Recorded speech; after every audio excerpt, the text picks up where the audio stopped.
어떤 뭐 지방이나 수도권이나 뭐 서울도 좋습니다. 이런 네. 지역들 투자가 그래도 좀 네. 안정적이고 지금은 좀 그럴지 모르겠지만 시간이 조금 더 아까 불확실성이 해소가 네. 되고 나면 좀 유망한 지역들이 네네. 있겠다면은 어떤 지역들이 좀 괜찮다라고 네. 생각하세요? 일단 이제 부동산은 꼭 입지만 사는 게 아니라 네. 그러니까 공간만 사는 게 아니라 이제 시간도 함께, 그러니까 시공간을 함께 사는 거라서 공간이 좋다 하더라도 시기가 안 맞으면은 그렇죠.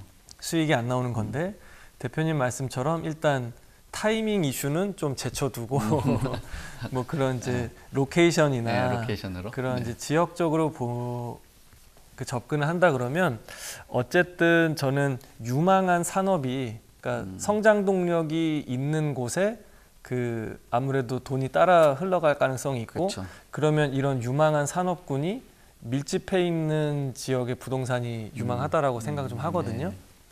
그래서 앞으로의 성장 동력은 사실 지금까지처럼 뭐 전통적인 제조업 베이스는 꾸준히 뭐 대기업 중심도 많이 이제 탄탄하고 가는 거고 네. 성장성이 크다고 생각되는 거는 다들 뭐 4차 산업이라고 하는 그런 IT와 네. 그런 기반에 뭐 요새 ICBM이라고 얘기를 많이 하는데요. 뭐 대륙간 탄도미사일 이거 말고 그거 말고 나도 이제 그 얘기 하려고 했었는데 예, 농담으로 하려고 했었는데 먼저 얘기하셨네요.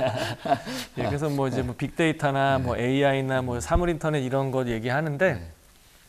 그래서 이런 성장 산업이 몰려 있는 곳이다 보니까 결국에는 대도시 주변으로 갈 수밖에 없을 것 같아요. 대도시. 예, 그러니까는 지역별 이제 불균형이나 뭐 편차는 좀 커질 수밖에 없을 것 같은데 그렇겠죠. 예. 이제 그것은 이제 정책을 좀 관장하시는 분들이나 이제 국회에서 좀 해결을 잘 하실 거라고 생각이 되고 시장의 흐름은 대도시 중심으로 갈 수밖에 없고 제가 몇 년 전에도 한번 되게 좀 진한 여운이 남았던 책이 있었는데 도시는 왜 불평등한가 리처드 플로리다 교수가 작성한 책이 이제 도시경제학자.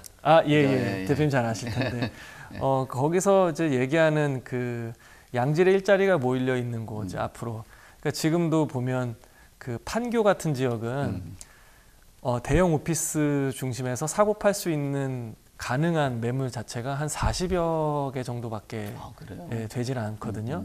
근데 뭐 코로나 이슈도 있기도 했지만 이 와중에 위기가 있는 와중에도 우량한 이제 기업들이 있고 직원이 점점 늘어나고 그럼 이제 큰 이제 공간 이제 사옥이 필요한 경우에 판교 같은 경우는 공실률도 제로고 그래요? 네, 그러니까는 전체적인 어떤 위기에 대한 뭐 이런 그림자 안에서도 이걸 넘어서는 어떤 이제 펀더멘탈로 가격이 올라가는 이제 그런 이제 판교 같은 곳들도 좀 있는데 뭐 그런 측면에서 저는 이제 철저하게 서울이 제일 좋을 것 같고 그리고 이제 수도권 그 다음에 이제 광역시가 안 되면은 뭐 이제 지방으로 가야 되는데 사실 뭐 인구 15만이나 뭐 30만 이하의 도시들은 사실 이제는 투자처로 접근하면 안 될 것 같고 주식도 예를 들어서 테마주 이런 게 있잖아요. 네, 그렇죠. 그래서 부동산도 만약에 어떤 이슈가 훑고 지나가서 그 지역의 뭐 토지나 가격이 급등한다라고 하면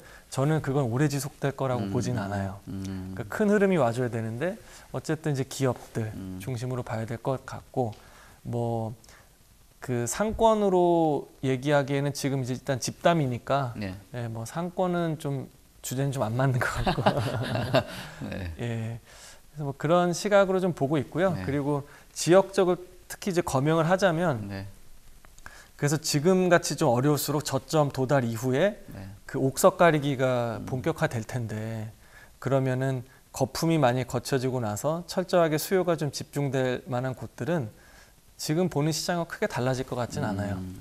그러니까 뭐 강남 재건축 여전히 매력 있다라고 생각이 되고 그리고 이제 규제가 집합돼 있는 한강변 중심 뭐 보시는 분들이 저분은 왜 이렇게 뻔한 얘기를 해 이럴 수가 있을 것 같은데 지금 상황에서는 뭐 그게 좀 그래도 가장 안전한 좀 해답일 것 같고요. 그렇군요.